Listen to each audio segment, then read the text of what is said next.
साथियों नमस्कार, स्वागत है आपका एक बार फिर से गवर्नमेंट गुरु 2.0 यूट्यूब क्लासेस में। ईओ आरओ का पार्ट बी क्लास 27 हम पढ़ेंगे और आज हम देखेंगे धारा देखेंगे हम 241 से लेकर 245 तक। आज हम 5 धाराएं देखेंगे क्योंकि ये 245वीं जो धारा है वो लंबी है थोड़ी, ये अपन को जो समझ के चलना पड़ेगा। तो चलिए दोस्तों शुरू करते हैं। उससे पहले मुझे कमेंट में आप बताना कि कौन कौन जो है रिवीजन करना स्टार्ट कर दिया है। पहली बात तो रिवीजन कौन कौन स्टार्ट कर दिया है। दूसरा, किस किस ने धाराएं याद कर ली है। मतलब धाराएं ऐसे नहीं, मतलब धाराओं की जो हेडिंग है ना, जैसे मैं बताऊं 240 वाला मैंने बताया था ना आपको पिछली क्लास में कि मार्गों के नाम रखने और मकानों के संख्यांकन। तो इस तरह से किस किस ने जो है धाराओं की नाम याद कर लिए हैं धाराओं के, है ना। ये मुझे आप कमेंट बॉक्स में बताना, देखता हूं कि कौन कितना पढ़ रहा है और किसकी तैयारी अच्छी है। ठीक है दोस्तों, और चलिए शुरू करते हैं आज हमारी क्लास नंबर 27। जो भी नए हैं चैनल को सब्सक्राइब कर लेना, वीडियो पसंद आए तो दोस्तों लाइक कर देना और दोस्तों के साथ शेयर कर देना। धारा 241 आपको पता है अध्याय 12 है ये, और 12 में अध्याय है जो इसमें जो धाराएं हैं 200 से 297 तक है। ठीक है, तो धारा 200 से 297 अध्याय 12 यहां से जो है हमने शुरू किया था और अभी तक हम पहुंच चुके हैं धारा 240 तक। आज हम 241 से लेकर 245 तक कंप्लीट करेंगे। तो दोस्तों धारा 241 क्या कहती है? मूर्तियों की स्थापना नगर पालिका क्षेत्र में, अगर आपको मूर्ति की स्थापना करनी है तो मूर्तियों की स्थापना करेगी अगर नगर पालिका, तो किस अधिनियम के तहत किस धारा के तहत करेगी? 241 के तहत। तो राज्य सरकार या प्राधिकृत कोई अधिकारी उसके अनुमोदन के पहले, मतलब अनुमोदन पहले लिया जाएगा। राज्य सरकार या प्राधिकृत अधिकारी के पूर्व अनुमोदन के बिना किसी भी मार्ग पर, सार्वजनिक स्थान पर मूर्ति आदि की स्थापना अनुमति नहीं होगी। इसका मतलब क्या है? सिंपल सा इसका मतलब है कि राज्य सरकार और उसके राज्य सरकार के द्वारा कोई प्राधिकृत अधिकारी है, उसकी आज्ञा के बिना किसी भी सड़क पर, किसी भी चौराहा पर, किसी भी स्थान पर मूर्ति की स्थापना की अनुमति नहीं दी जा सकती। किसी मार्ग या सार्वजनिक स्थान पर अवस्थित मूर्ति को नष्ट करता है, मतलब कोई भी व्यक्ति अगर पहले से कोई मूर्ति लगी हुई है ना, मूर्ति जैसे आपके जैसे गांधी जी की मूर्ति हो गई, या मतलब किसी तरह की मूर्ति जो राज्य सरकार लगाती है ना, तो उसको क्या है, अगर कोई तोड़ता है, नष्ट करता है या बिना अनुमोदन के या शर्तों का उल्लंघन करके स्थापना करता है, बिना अनुमति के उसकी स्थापना करना चाहता है, या फिर हम बात करें वो शर्तों का उल्लंघन कर रहा है कि जिस तरह से जो है मूर्ति लगाने के लिए कुछ शर्तें निर्धारित की गई है उन शर्तों का पालन नहीं कर रहा है, तो 2 महीने से लेकर 6 महीने तक क्या हो सकती है? उसको जेल हो सकती है। 2 महीने से 6 महीने तक क्या हो सकती है दोस्तों? उसको जेल हो सकती है। 2 महीने से 6 माह तक का क्या हो सकता है? साधारण कारावास हो सकता है। ठीक है, और 25,000 रुपए से लेकर 50,000 रुपए तक का भी जुर्माना उस पर लग सकता है। 25,000 से लेके 50,000 रुपए तक का जुर्माना, ये मतलब 2 से 6 महीने की जेल भी हो सकती है और 25 से 50,000 रुपए का जुर्माना भी हो सकता है। मतलब ये दोनों साथ में होंगे, है ना। यहाँ पे स्पष्ट लिखा हुआ है कि इस अधिनियम के दंड संबंधी ज्यादातर मामलों में कारावास और आर्थिक दंड दोनों एक साथ या इनमें से कोई एक लगाए जाने की व्यवस्था करी हुई है, लेकिन यहाँ पर दोनों ये एक साथ लगेंगे। मतलब इससे पहले भी अपन ने जो जुर्माने देखे हैं, या तो कारावास होता था या फिर उस पर जुर्माना लगता था, लेकिन इस धारा के अंदर, धारा 241 के अंदर स्पष्ट लिखा हुआ है कि दोनों एक साथ होंगे। क्या होंगे? दोनों एक साथ होंगे, मतलब उनको जेल भी होगी और जुर्माना भी, आर्थिक दंड भी मिलेगा। ठीक है, ये आपको ध्यान में रखना है। धारा 241 मूर्तियों की स्थापना से संबंधित। आगे देखो धारा 242। धारा 242 क्या कहती है? ये झाड़ियों, वृक्षों आदि को हटाए जाने और उसकी काट छांट से संबंधित है। किससे संबंधित है? झाड़ियों, वृक्षों आदि को हटाए जाने, मतलब सोसाइटी के अंदर, नगर पालिका क्षेत्र के अंदर, वहां पर अगर वृक्ष वगैरह ऐसे ही उगे हुए हैं, ठीक है, पेड़ उगे हुए हैं या कोई झाड़ियां उगी हुई है, ठीक है, उनको हटाने से संबंधित है। तो नगर पालिका लिखित नोटिस द्वारा किसी भूमि के स्वामी या अधिभोगी से किसी सार्वजनिक मार्ग की सीमा पर स्थित और खतरा या बाधा उत्पन्न करने वाले या यात्रियों को कष्ट पहुंचाने वाले झाड़ियों, वृक्षों आदि को हटाए जाने और उनकी काट छांट से संबंधित करने का क्या देगी? निर्देशन देगी। इसका मतलब क्या हो गया? मान लो ये आपका प्लॉट है, ठीक है, इसमें आप रह रहे हो, आपका बड़ा 2 मंजिल का प्लॉट है, बढ़िया मस्त, है ना, और यहाँ पे कोई खाली प्लॉट पड़ा हुआ है। अभी खाली प्लॉट में क्या झाड़ियाँ उग रखी है, पेड़ उग रहे हैं, कटीले, है ना, तो यहाँ पर क्या है कि मतलब एक तरह से गंदगी हो रही है। ठीक है। और ये पेड़ पौधे हैं, ये जो है आपके छत के ऊपर भी क्या करते हैं, मतलब गंदगी करते हैं, और ये एक तरह से बेकार भी लगता है। तो नगर पालिका को आप बोल सकते हो कि सर ये जो है ये पेड़ वगैरह हमारे जो दिक्कत करते हैं, न्यूसेंस पैदा करते हैं, आप इनको हटवाने का श्रम करावें। तो नगर पालिका क्या कर सकती है, इस भूखंड स्वामी को पहले तो नोटिस देगी, भाई साहब ये तुम्हारा जो प्लॉट है इसकी साफ सफाई रखो, ठीक है। अगर वो नहीं करता है तो नगर पालिका खुद करा देगी और उससे क्या लेगी, खर्चा लेगी। नगर पालिका उसकी साफ सफाई खुद करा देगी और उससे क्या लेगी, खर्चा लेगी। उसको नोटिस देगी, नोटिस देने के बाद में अगर वो नहीं हटाता है खुद, तो नगर पालिका क्या करेगी, खुद हटा के और उससे क्या लेगी, खर्चा लेगी, ठीक है। इसमें होने वाले खर्चों का भुगतान स्वामी द्वारा या अधिभोगी द्वारा कर दिया जाएगा। यदि भुगतान नहीं किया जाता है तो बकाया कर की भांति इसे वसूल किया जाएगा। तो धारा 242 सिंपल सा है कि कोई भी वृक्ष झाड़ी अगर यदि को हटाना है तो नगर पालिका नोटिस देगी स्वामी या अधिभोगी को, और उसके बाद जो है वो उसको हटा सकते हैं, ठीक है। ये आपको ध्यान में रखना है। धारा 242। धारा 243 ये इंपॉर्टेंट है दोस्तों, खतरनाक भवन। खतरनाक भवन इन द सेंस हो गया, यदि कोई भवन या उसका कोई हिस्सा, यदि कोई भवन या उसका कोई हिस्सा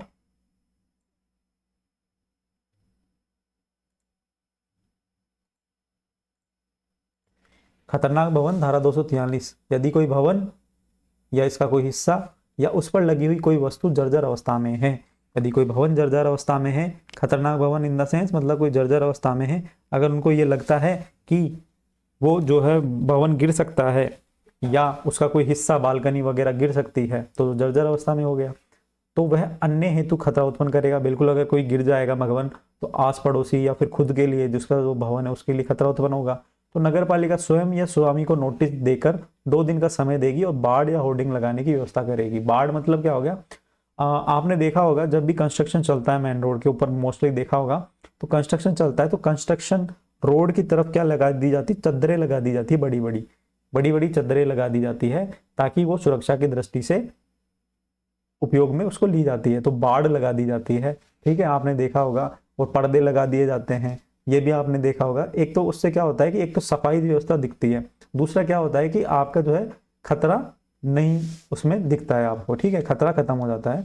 तो इस तरह से ये धारा 243 खतरनाक भवनों से संबंधित है। कोई जर्जर अवस्था में है ना, वहां पे होर्डिंग लगाना पड़ेगा कि यहाँ पर जो है बिल्डिंग जर्जर अवस्था में है, कृपया थोड़ा ध्यान से रहें।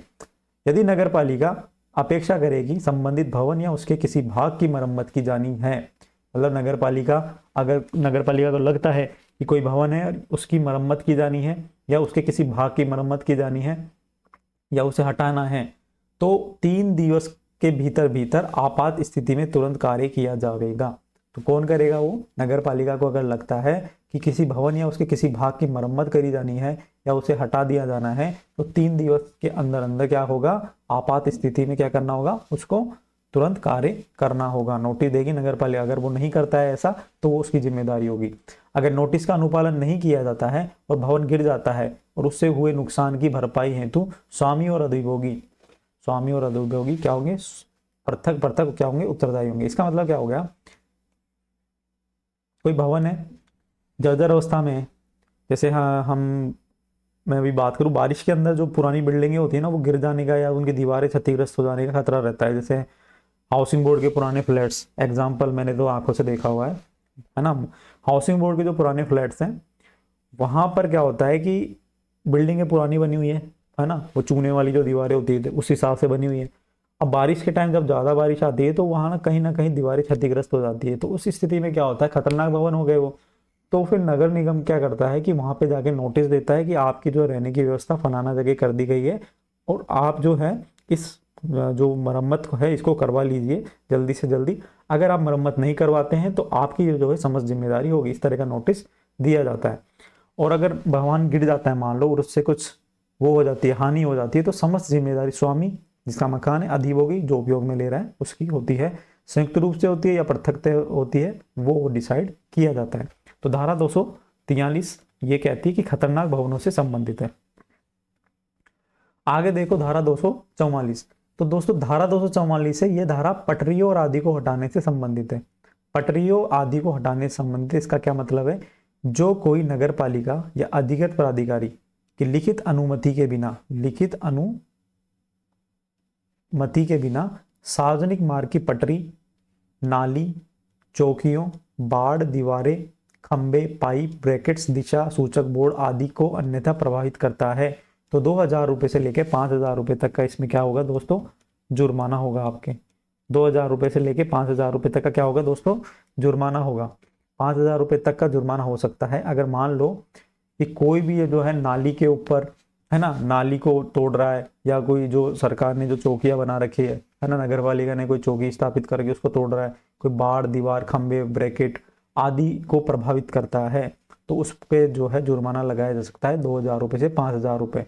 और नगर पालिका की वास्तविक क्षति की रकम, मान लो जुर्माना तो लग जाएगा आपके ऊपर कि 2,000 रुपये आप पे जुर्माना लग जाएगा, और आपने जो तोड़ा है उसमें जो मान लो 5,000 रुपये का नुकसान हुआ है ना, तो 5,000 रुपये के साथ साथ आपसे 10% प्रशासनिक और पर्यवेक्षण प्रभार वसूला जाएगा। तो एक तरह से जो है आपसे 5,000 प्लस 10% ये एक्स्ट्रा वसूला जाएगा।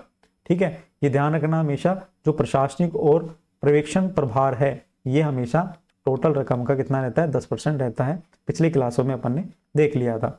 तो कभी भी जो है मतलब एक तरह से हो गया, सार्वजनिक संपत्ति को नुकसान अगर कोई पहुंचाता है तो जो है आपके जुर्माना लगेगा। साथ ही साथ जो है क्षतिपूर्ति, जो भी क्षति हुई है उसकी रकम वसूली जाएगी, और 10% आपसे क्या वसूला जाएगा, प्रशासनिक और पर्यवेक्षण शुल्क। यदि ऐसा कार्य किसी ने कर दिया है और नगर पालिका ने उसे ठीक कराने का नोटिस दिया है किंतु वह उसका अनुपालन नहीं करता है, मतलब नगर पालिका ने उसको बोला है कि तुम उसको ठीक कराओ, अगर वो नहीं करता है तो उसके ऊपर फिर 1,000 रुपये से लेकर 2,000 रुपये का जुर्माना और लगेगा। मान लो उसको आर्थिक दंड तो मिलेगा ही, लेकिन नगर पालिका ने बोला अब तुम इसको सही करा के दो, अगर वो नहीं देता है सही करा के तो 1,000 से 2,000 रुपये का जुर्माना और लगेगा। और उसके बाद जो उसको सही कराने में जो खर्चा आएगा, मान लो 5,000 रुपये आया, ये भी वसूला जाएगा, और प्लस 10% जो है प्रशासनिक पर्यवेक्षण शुल्क भी वसूला जाएगा। अगर भुगतान नहीं किया जाता है तो उसको जो है बकाया कर की भांति उससे वसूल किया जाएगा। मतलब उसकी बकाया कर की वसूली कैसे की जाती है, अगर आपने मेरे 101 से लेकर 140 तक वाली क्लास देखी है राजस्व वाली, नगर पालिका राजस्व वाली, तो आपको अच्छे से पता होगा। फिर भी मैं यहाँ पे बता देता हूँ कि जैसे बकाया कर की वसूली कैसे की जा सकती है। आपकी संपत्ति पे कोई टैक्स लगाए, अगर आप उस संपत्ति के जो है टैक्स नहीं चुका रहे हो तो आपकी जो संपत्ति है वो कुर्की कर दी जाएगी, और उस कुर्की से उस कुर्की कर दी जाएगी। अगर फिर भी आप नहीं चुका रहे तो उस संपत्ति को बेचा जाएगा। अगर फिर भी बेचा जाएगा और बेचने पर नगर पालिका अपना पैसा खुद रख लेगी, और जो एक्स्ट्रा पैसा बचेगा वो आपको लौटा दिया जाएगा। तो नगर पालिका इस तरह से जो है काम कर सकती है। ठीक है, आगे देखो, सबसे इंपॉर्टेंट धारा आज की 245, धारा 245 उतनी इंपॉर्टेंट है जितनी धारा 194 इंपॉर्टेंट थी। ठीक है, धारा 245 की एक जगह और चर्चा हुई थी पहली क्लास के अंदर। अगर आप लोगों ने ढंग से मेरी वीडियो देखी है, ढंग से अगर क्लास ले रहे हो और ढंग से अगर आपकी तैयारी है, तो मुझे कमेंट में बताना कि धारा 245 सार्वजनिक भूमि पर अतिक्रमण या बाधा उत्पन्न करने से संबंधित ये जो चर्चा है हमने कहाँ करी थी, किस धारा में लिखा हुआ है, वो आपको बताना है। मैं हिंट दे देता हूँ आपको, मैं क्या दे देता हूँ, हिंट दे देता हूँ। आप कमेंट बॉक्स में बताना कि कौन सी धारा के अंदर इसका एक बार जिक्र आया था। तो मैंने कहा था धारा 245 जब पढ़ेंगे अपन तब जो है चर्चा इसकी करेंगे। तो दोस्तों हिंट यह है कि जो पार्षद सदस्य होते हैं आपके, उनकी जो निर्भरता है ना, अब वो देख लेना कौन सी धारा में, उसके अंदर मैंने यहाँ पे चर्चा करी थी, वहां पे चर्चा इसकी करी थी। तो दोस्तों धारा 245 क्या कहती है, ये सार्वजनिक भूमि पर अतिक्रमण या बाधा उत्पन्न करने से संबंधित है। आपने देखा होगा मोस्टली, आपने अड़ोस में पड़ोस में या मेन रोड पे देखा होगा कि जो भी सरकारी भूमि है, मतलब आपका मकान है, मकान के अलावा जितनी भी सरकारी जो भी रोड हो गई, है ना, रोड हो गई या फिर कोई सरकारी जमीन हो गई, तो ये सब क्या है, सरकारी भूमि है। तो सरकारी भूमि पर अगर अतिक्रमण किया जाता है, उसको कब्जे में ली जाती है, तो वो धारा 245 के तहत क्या है, इलीगल है। जो कोई भी किसी ऐसी भूमि जो कि निजी नहीं है, चाहे वह नगर पालिका की हो या न हो, एवं सार्वजनिक मार्ग में गलियों पर बनाई गई सीढ़ियों के अलावा कोई अतिक्रमण करता है। मान लो ऐसी भूमि जो निजी नहीं है वो क्या है, सब सरकारी। ऐसी भूमि जो निजी नहीं है वो है सरकारी। समझ में आ गया, मतलब निजी मतलब जो भूमि आपकी नहीं है वो सरकारी भूमि है। अब होता क्या है कि लोग क्या करते हैं कि चबूतरा निकाल लेते हैं या सीढ़ियाँ निकाल लेते हैं, चबूतरा नहीं सीढ़ियाँ निकाल लेते हैं। ऐसे ये आपका मकान है और ये आपकी सीढ़ियाँ निकाल ली, तो इसके अलावा, सीढ़ियों के अलावा, ये आपकी भूमि तो है ही, सीढ़ियाँ निकाल आपने निकाली है तो ये भी एक तरह से आपकी भूमि ही मानी जाएगी। अगर आपने ये सीढ़ियाँ निकाल ली है, ठीक है, तो जो है इसके अलावा जितनी भी भूमि सरकारी भूमि है, सीडीओ के अलावा जितनी भूमि सरकारी भूमि है, तो वो सीढ़ियाँ निकालना एक तरह से क्या, आने जाने का एक तरह से अस्थायी मार्ग होता है जो कि अतिक्रमण में नहीं आता है। इसमें यही लिखा हुआ है, जो कोई भी किसी भूमि जो कि सरकारी नहीं है, चाहे वह नगर पालिका की हो या नहीं हो, सार्वजनिक मार्ग में नालियों पर बनाई गई सीढ़ियों के अलावा कोई अतिक्रमण करता है तो दोष सिद्धि पर 3 से 6 माह तक का साधारण कारावास और 30,000 से 50,000 रुपए तक का जुर्माना लगाया जा सकता है। 30,000 रुपए से लेकर 50,000 रुपए तक का क्या लगाया जा सकता है, जुर्माना उस पर लगाया जा सकता है। दोनों दंड एक साथ भी लगाए जा सकते हैं। ठीक है, तो सार्वजनिक भूमि पर अतिक्रमण वाला मामला होता है तो उस पर जो है 30,000 रुपए से लेकर 50,000 रुपए तक का जुर्माना लगाया जा सकता है। न्यायालय विशेष कारणों के मद्देनजर रखते हुए सजा की जो ये राशि है इसको कम कर सकता है। ठीक है, न्यायालय जो है इसको कम कर सकता है, ये इसमें लिखा हुआ है। यदि अस्थायी बाधा उत्पन्न की गई है, अस्थायी बाधा मतलब टेम्परेरी बेसिस पर अगर किसी ने कोई निर्माण कर लिया है ना, तो उस कंडीशन में दोष सिद्धि पर 1 माह का कारावास और 5,000 रुपए तक का जुर्माना हो सकता है। टेम्परेरी बेसिस पर अगर किसी ने कर लिया है तो कि मतलब मेरे को 1 महीने के लिए करना है, तो अगर ऐसा नहीं है, अस्थायी रूप से अगर किसी ने कर लिया है तो वो भी नहीं कर सकता, उसके लिए भी आपको 1 महीने की जेल हो सकती है और 50,000 रुपये 5,000 रुपये तक का क्या हो सकता है, जुर्माना हो सकता है। आगे देखो, नगर पालिका या उसके अधिकारी को ऐसा अतिक्रमण हटाने की शक्ति है, बिल्कुल है, सिंपल सी बात है, पूरा काम ही नगर पालिका के अधिकारी का है। ठीक है, इससे होने वाले खर्च को अतिक्रमण करने वाले से वसूला जाएगा। मान लो आप अतिक्रमण को मुक्त करा रहे हो, आप जो है तुड़वा रहे हो जेसीबी लाकर, तो क्या होगा, पहला मौका तो उसको ही दिया जाएगा कि आप जो है आपने जो अतिक्रमण किया है तो नोटिस दिया जाएगा और उसको बोला जाएगा कि आप ये अतिक्रमण हटा लो। लेकिन अगर फिर भी वो अतिक्रमण को नहीं हटाता है ना, उसको अतिक्रमण को नहीं हटाता है तो नगर पालिका का अधिकारी उस अतिक्रमण को हटा सकता है और उसमें जो भी खर्चा होगा वो जो खर्चा है किससे वसूला जाएगा, जिसने अतिक्रमण किया है, अतिक्रमी से। यदि ऐसे स्थान से मिट्टी, रेत या अन्य सामग्री हटाई जाती, मान लो किसी ने जो है मिट्टी वगैरह डाल के और अतिक्रमण कर लिया है, तो मिट्टी हटा रहे हैं नगर पालिका या और रेत हटा रही है, तो उसको जो है 2 से 6 माह तक का साधारण कारावास और 30,000 रुपये तक का 30 से 50,000 रुपये तक का जुर्माना होगा। 2 माह से 6 माह तक का क्या होगा, जेल हो जाएगी और 30,000 रुपये से लेकर 50,000 रुपये तक का उस पर क्या लगेगा, जुर्माना लगेगा। मान लो किसी ने सरकारी भूमि पर रेत मिट्टी वगैरह डाल दी है, कोई अन्य सामग्री डाल दी है, तो उस पर जो है 2 से 6 माह तक का कारावास हो सकता है और उसको जो है 30,000 रुपये से 50,000 रुपये तक का जुर्माना उस पर लगाया जा सकता है। और उपयुक्त कार्रवाई के अलावा भी नगर पालिका या उसका प्राधिकारी ऐसे स्थान, भूमि पर पाई गई सामग्री, यान, औजार आदि का अधिग्रहण करके उनको कुर्क कर सकता है। मान लो मिट्टी के अलावा भी उसने कुछ, जैसे कोई डंपर वगैरह रख दिया, कोई गाड़ियां खड़ी कर दी, या फिर हम बात करें कि कुछ ऐसा सामान रख दिया जो उसके डेली यूजेज में आता था, मतलब कुछ ऐसा सामान, मतलब एक तरह से उस पर कब्जा करने की कोशिश कर ली। कोई जैसे कोई फैक्ट्री है तो फैक्ट्री ने कोई अपना सामान रख दिया, तो नगर पालिका अधिकारी क्या करेगा, उस सामान को क्या कर लेगा, जब्त कर लेगा और जब्त करके उनको क्या कर सकता है, कुर्की कर सकता है, उसका बेचान कर सकता है। तो नगर पालिका अधिकारी को ये अधिकार है। संबंधित प्राधिकारी इसकी रिपोर्ट तत्काल प्रभाव से नगर पालिका को देगा। नगर पालिका को देगा मतलब कोई भी अगर अधिकारी है, जैसे मान लो नगर पालिका द्वारा नगर पालिका ने ये काम करने के लिए किसी एक अधिकारी या किसी कर्मचारी की क्या कर रखी, पोस्टिंग कर रखी है। ठीक है, क्या कर रखी, पोस्टिंग कर रखी है। लेकिन अब क्या होता है कि नगर पालिका अधिकारी जैसा सामान जब्त करके लाता है तो उसकी रिपोर्ट तत्काल किसको देगा, नगर पालिका को देगा कि मैंने ये जो है ये सारी चीजें करी है और अब इसकी जो है कुर्की की जानी है, क्योंकि ये जो है अतिक्रमण की श्रेणी में आता है।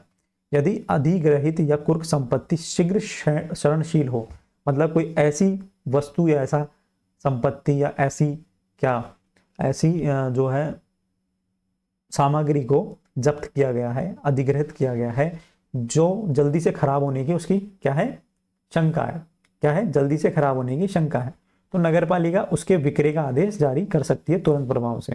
ठीक है, उसके खराब होने से पहले पहले, अगर वो खराब ही हो जाएगी तो उसको कोई खरीदेगा नहीं, तो जो तुरंत प्रभाव से क्या कर सकती है, उसको खरीदने बेचने का क्या कर सकती है, ऑर्डर जारी कर सकती है।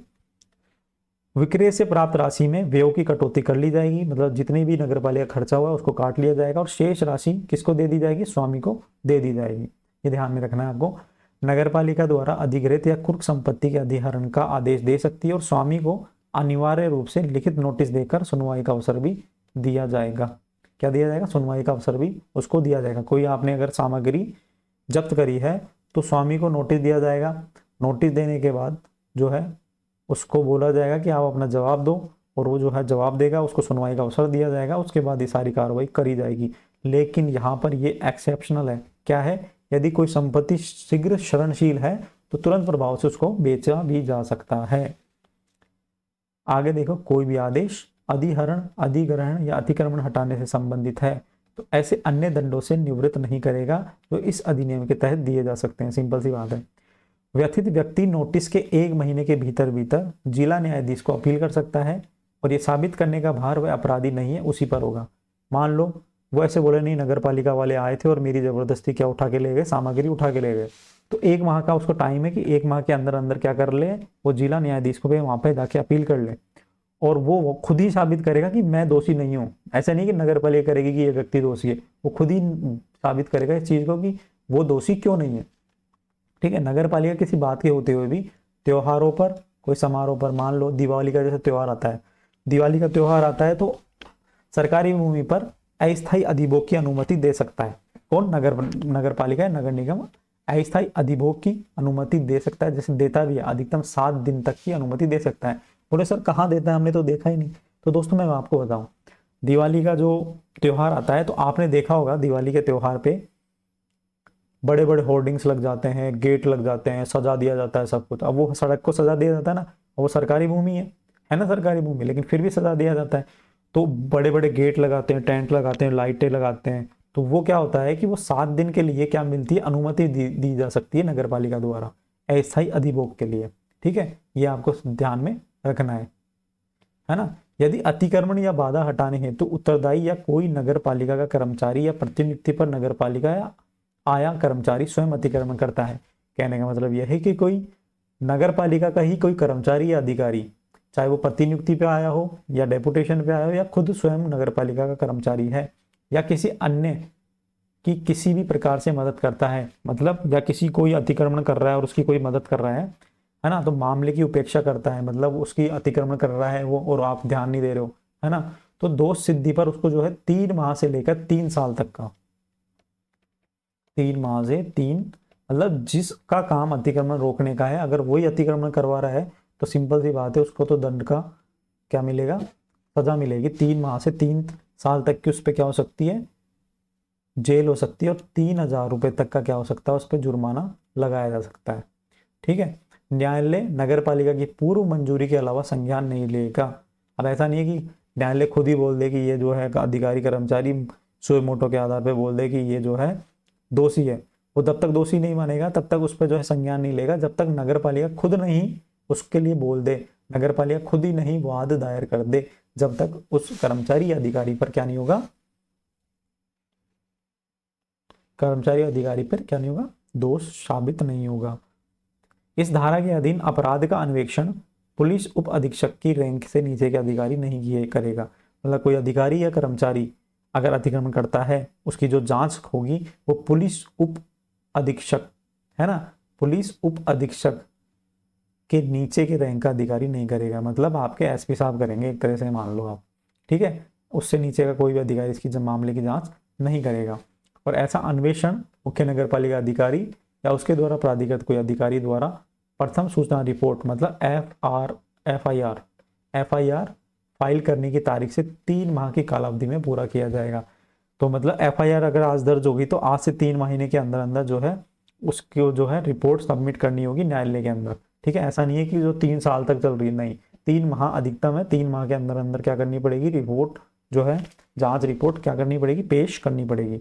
यदि मुख्य नगर पालिका अधिकारी को लगता है कि कोई व्यक्ति सरकारी या नगर पालिका की भूमि पर अतिक्रमण कर सकता है, यहाँ पे इंपॉर्टेंट है, आपने जो है देखा होगा मूल अधिकार में लिखा हुआ है निवारक निरोध। निवारक निरोध क्या होता है कि संभावना के आधार पर उसको गिरफ्तार कर लिया जाता है कि ये व्यक्ति जो है आगे जाके क्या कर सकता है, हमारे लिए क्या कर सकता है, अपराध कर सकता है, तो उसको जो है संभावना के आधार पर गिरफ्तार कर लिया जाता है।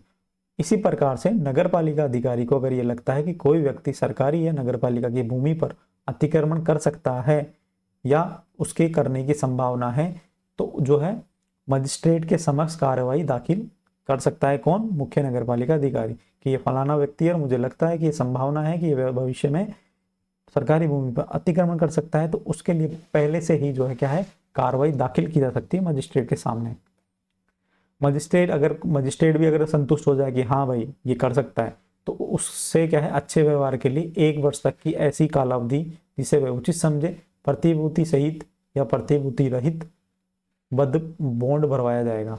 मजिस्ट्रेट क्या करेगा, अच्छे व्यवहार के लिए उससे क्या भरवाया जाएगा, बॉन्ड भरवाया जाएगा कि आप जो है अतिक्रमण नहीं करेंगे, तो उससे क्या भरवाया जाएगा, बॉन्ड भरवाया जाएगा, बंद पत्र भरवाया जाएगा। अगर वो ऐसा बंद पत्र एक तरह से जो हो गया फाउंडेशन हो जाता है, कि जैसे बंद पत्र आपको पता है क्या होता है, मैं बताता हूँ आपको। जैसे मैं एक एग्जांपल देता हूँ, 2018 बैच में जो सब इंस्पेक्टर लगे थे ना, उनकी जो ट्रेनिंग हुई थी, मतलब सभी की होती है, या फिर गवर्नमेंट जॉब में क्या होता है, कई बार जैसे आप नई नई जॉब ज्वाइन करते हो, पहली बार जो ज्वाइन करते हो, फर्स्ट ज्वाइनिंग जो होती है आपकी, तो आपसे एक बॉन्ड भरवाया जाता है कि मैं इस जो है जॉब को नहीं छोड़ूंगा 2 साल तक इस जॉब को नहीं छोड़ूंगा। अगर मैं छोड़ता हूँ तो मुझे 2 लाख रुपए या 1 लाख रुपए जो भी डिसाइड होता है उसके अंदर जो है मैं जमा करा दूंगा अगर मैं छोड़ता हूँ तो। इस तरह से इसमें ये बंद पत्र भरवाया जाता है कि अगर कोई सार्वजनिक भूमि पर अतिक्रमण करता पाया जाता हूँ तो फिर जिम्मेदारी समस्त मेरी है और उसके एवज में जो है मैं संपत्ति या फिर इतने रुपए जमा कराऊंगा। तो ये एक, और खुद इसके लिए जिम्मेदार रहूंगा। तो इस तरह की कुछ भी लैंग्वेज हो सकती है, वो सरकार डिसाइड करती है। तो बॉन्ड भरवाया जाता है, ये ध्यान रखना, संभावना के आधार पर। यदि संपूर्ण कार्रवाई ऐसी मानी जाएगी तो दंड प्रक्रिया संहिता 1973 की धारा 107 के अधीन कार्रवाई हो, मतलब 245 धारा के अंदर जो भी कार्रवाई होनी है उसको आईपीसी की धारा 107 के तहत मानी जाएगी। अब आप मुझे एक प्रश्न का जवाब देना, आईपीसी की जो धारा 107 है, अभी वर्तमान में ये सारी धाराएं चेंज हो गई है, तो वर्तमान में धारा 107 को किस धारा के रूप में परिवर्तित किया है? सभी धाराएं चेंज हो गई, आपको पता है, तो ये आप मुझे कमेंट करके बताना। आज जो है 2-3 प्रश्न मैंने पूछे हैं, तो वो सभी आंसर आपको कमेंट बॉक्स में देने हैं, ठीक है। तो ये थी आज की क्लास अपनी, और आज की क्लास खत्म हो चुकी है। कल देखेंगे धारा 246 से आगे, और धारा 245 के आगे धारा 246, 47, 48 जो भी है। और दोस्तों रिक्वेस्ट ये है, रिवीजन करिए, धाराएं याद करिए, रिवीजन करिए। इतनी इजी लैंग्वेज में पूरे यूट्यूब पे आपको नहीं मिलेगा, जेन्युइन रूप से आपको सारी चीज़ समझाई जा रही है, ठीक है। कागर में सागर जो भरते हैं ना क्लास के अंदर, वो है मेरी क्लास, मतलब कागर में सागर भरी जा रहा है। कम समय में ज़्यादा तैयारी इस क्लास से हो सकती है, नहीं तो लोग 4-4 घंटे में केवल 4 से 5 धाराएं करवा रहे हैं, ठीक है दोस्तों। तो चलो मिलते हैं नेक्स्ट वीडियो में, अभी के लिए इतना ही। जो भी नए हैं चैनल को सब्सक्राइब कर लेना, वीडियो पसंद आए तो दोस्तों लाइक कर देना। धन्यवाद।